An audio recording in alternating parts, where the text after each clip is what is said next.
he ordered the 28-day possession. But he didn't say who the possession was going to, because the possession will go to them. Let me stop. And that's an ego thing. That's a little test for you. You've got to allow them to do that, because that's their way out in the public. Okay. So you have to allow it and not say anything and just let them carry on. Remember, he's making an order to that name, and that name's not you. He's already said that you're not liable by tacit acceptance, so why would you even say anything to what he's doing? He's doing that to the public record. Well, let him carry on. Okay, now, I was trying to stop you there for a minute, Wendy, but you're in full flow, and I'm glad you continued. So, I'll get my head straight now, I think.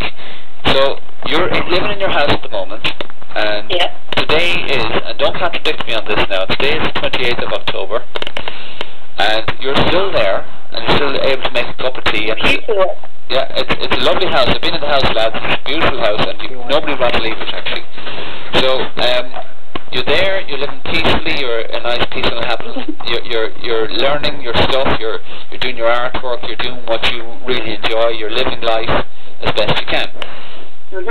And on the 20th of September, or 19th of September, the judge said to you, okay, well, the balance of monies will have to be paid, and there is a repossession, blah, blah, blah, blah, blah.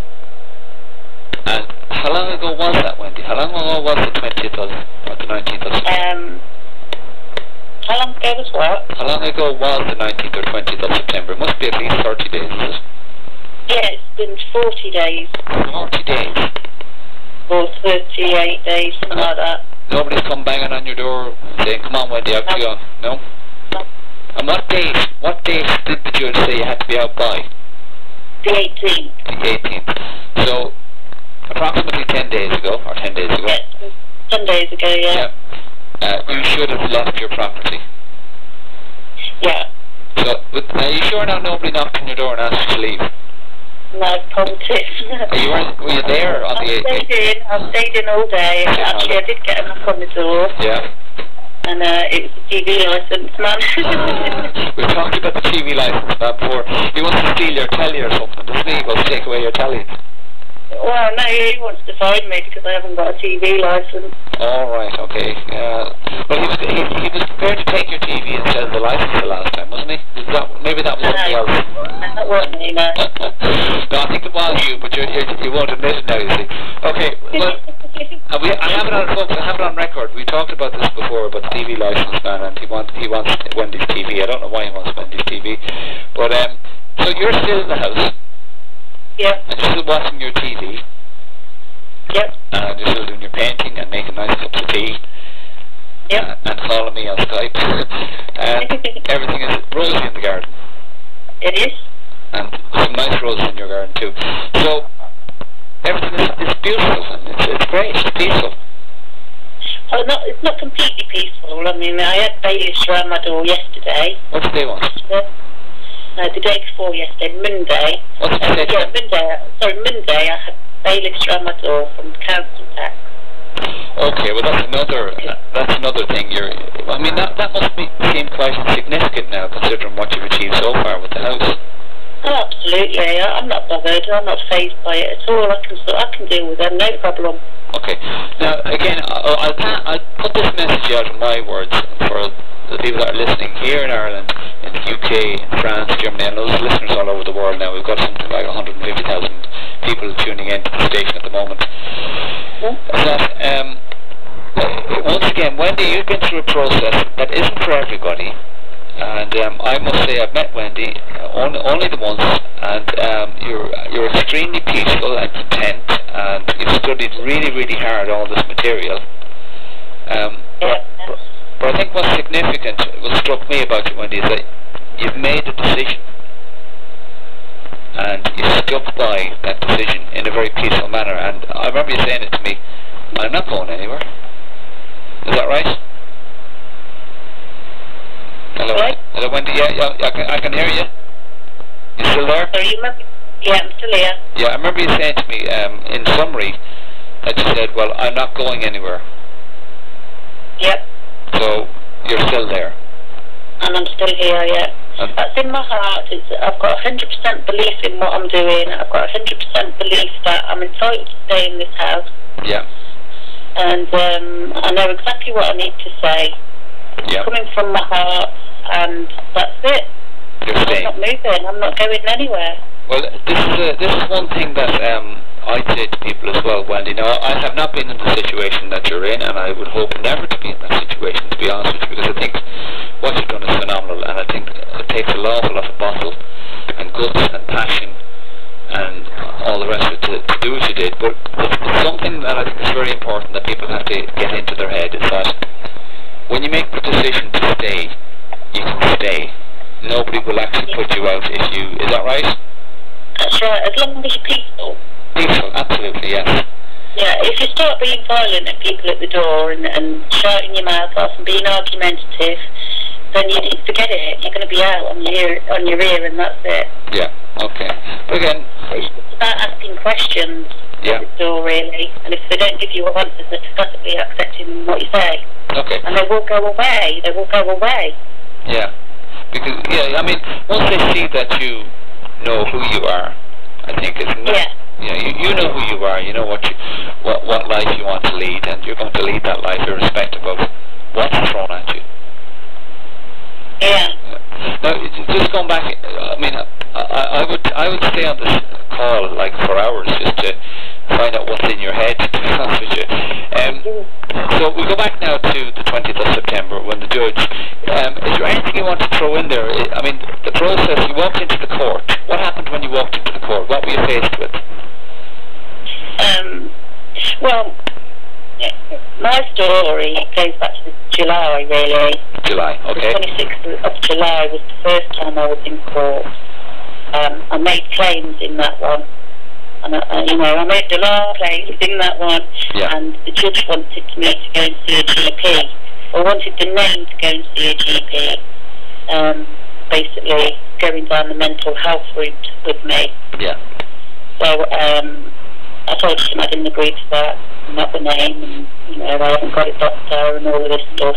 Yeah. But anyway, he adjourned that one for 8 days later. So 8 days later, I went and did the same. Went back. But in between those 8 days, I'd learned the Batman method. Yeah. So when I went to court the second time, and I went up to the clerk and I said, I'm here about that matter.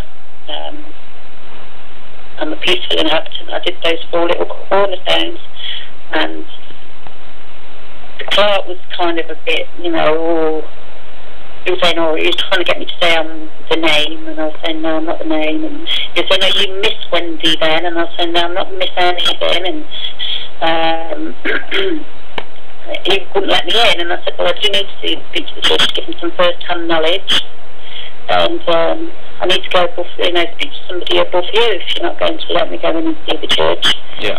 So he sent me to some inquiry desk. I went there, stood there for 10 seconds or something. There was too many people there, and the court was due in like 15 minutes, so I knew I wouldn't have time there, and I would miss my opportunity there. So when I went back, the clerk was talking to the only other chap that's in that area. Mm-hmm. And as soon as they seen me, they stopped talking, and the other chap went and sat back down again. And he let me in, the clerk let me in the end. But before he let me in, the other chap that was in the room went before the judge. He was called in, and he went on his own, and he come out, and he left. He left? And then they called me in.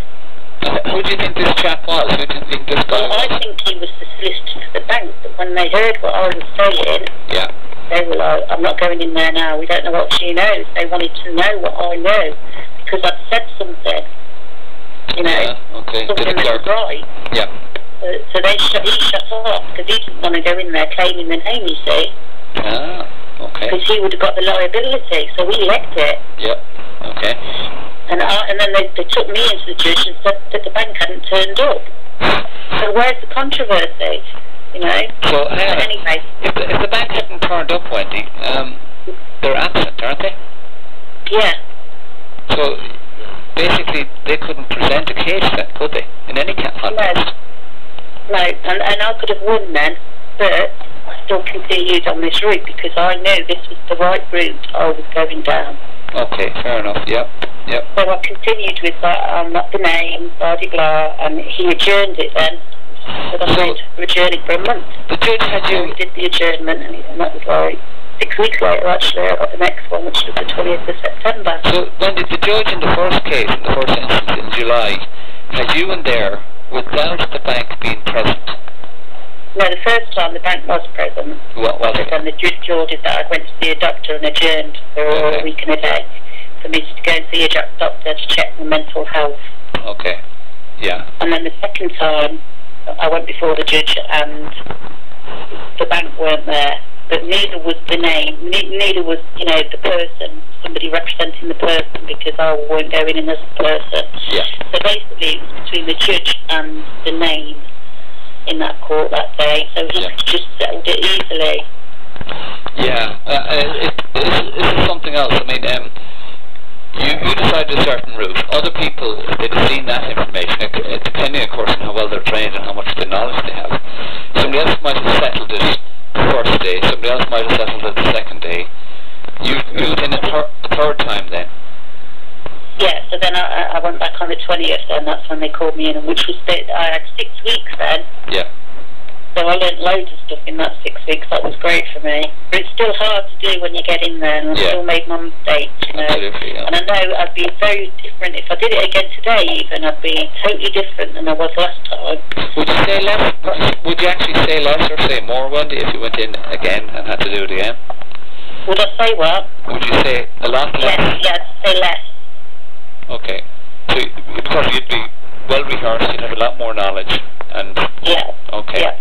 Certainly I've got loads more knowledge since, even since then, which has just been, just over a month. Because it's learning, it's just getting more and more into your heart and into your head, and it combines, and you just know your stuff then, and it's just great. Yeah. You're conditioning yourself, really, aren't you? Reconditioning, taking away the old conditioning and implementing my mind with a new one. I think you might get a job there representing other people. Are you working with a lot of people at the moment? No, I'm not working with anybody, no. No. I mean, I help people in that, but, I do help people along the way. Okay. Whoever requires it and that. Well, I've got a couple of people I might send. They're actually in the UK, and you see, I believe that I couldn't turn around and help somebody in that context because I haven't gone through the process that you've been through. Mm-hmm. I've done other things myself, but and this is what I'd always say to people. I think you'd be the same, Wendy. That if you're learning from somebody who hasn't done it, I think you're wasting your time. Yeah, they haven't got the first-hand knowledge. So you need first-hand knowledge. Yeah, they have to be there. As I say, there's loads of ways to do it, depending on the experiences. So, right, okay. So you're in the house, and then the final straw. I mean, I can't get over this myself. I mean, I do believe you, obviously. But was there anything specifically that led you to believe? Because you do have a lot of faith in yourself, obviously, and that's a great thing. And you had a lot of faith that the method and the process that you were working through actually would work. Mm-hmm. Did you get any confirmation in the court the last time you were there in September that everything would be okay? Because when I asked my question, he answered them. And, well, there was two things really. The third time when I appeared, as we were going into the court, the clerk said that there's somebody in there, the judge, just observing. Okay. Yeah. So I was like, that's very interesting. So when I got in there, I walked in with the bank solicitor. The judge was there, and there was another chap sitting next to him. Okay. Now I believe that he's a government agent, and he was there to watch the judge to make sure that to watch me, I guess, and the judge to make sure that the judge didn't dishonour me. Wow. Because the time before, obviously, they knew I was coming in as a peaceful inhabitant. So over that, but about say 3 weeks before the court case on the 20th of September, 3 weeks before then, so say like at the beginning of September time, I got a call, and it was allegedly it was from the bank, Yeah. Well, because I sent the bank that notice, you see, where's the copy of the notice? I want to deal with the matter honourably, and who's liable to the name, and who authorised you to use that name as the...